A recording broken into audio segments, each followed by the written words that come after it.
investment game, we all like to throw around these catchy phrases. And there's one by a guy called Tony Deeden. He's an investment guru at Edelweiss. And he said a map's only useful if you know where you are. So maybe to paint a picture of, the map we're going to talk about, but where we are, just looking back at the last, year or two. And we've had three, kind of defining moments or incidences that have shaped the markets, shaped economies, and shaped where we're going.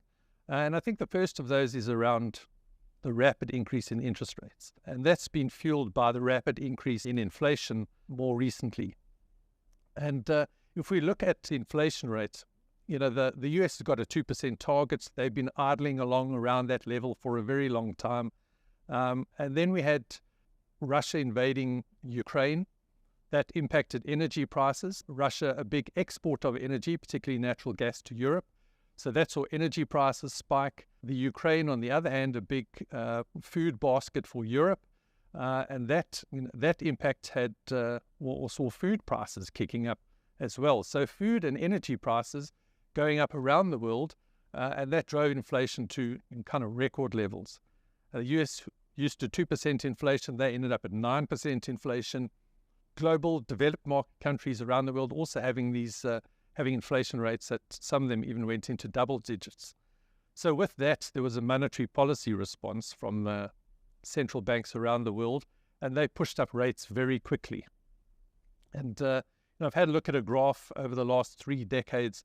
There were sort of 5 incidences of monetary policy tightening in that period. And this instance, we had about 15 months where rates just spiked up very quickly. I worked out over those 15 months, 2022, 2023, it was about an average of 33 basis points per month. So certainly the quickest increase or tightening of monetary policy that we've seen for a long, long time. So that ultimately will impact growth and economies going forward. But that was a defining moment. So high inflation, high interest rates, the Russian invasion of Ukraine. And then alongside that, we also had the back end of COVID.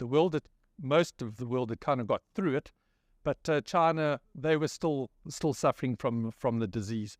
And they had to lock down cities quite harshly. And one thing I have a look at, I've got this app on my phone called Marine Traffic, which is quite handy, especially when you go to Durban and you can look from your balcony and view there, and you see the boats out there, and you can name them, and it just shows you the kind of a map of all the ships around the area, and it's pretty light when I look around. I was there a week or two ago. I counted 15 boats you could see on the horizon waiting to come into the harbour. But then you have a look at the picture for China. And the ships coming into Singapore and all those coastal regions and up the rivers. It's a mass of boats, just thousands of these things. And in those lockdown times, those boats were just stuck in the ocean. They couldn't come in. And that created a whole lot of supply chain issues. I think, just created problems of producing components that go into producing those goods themselves.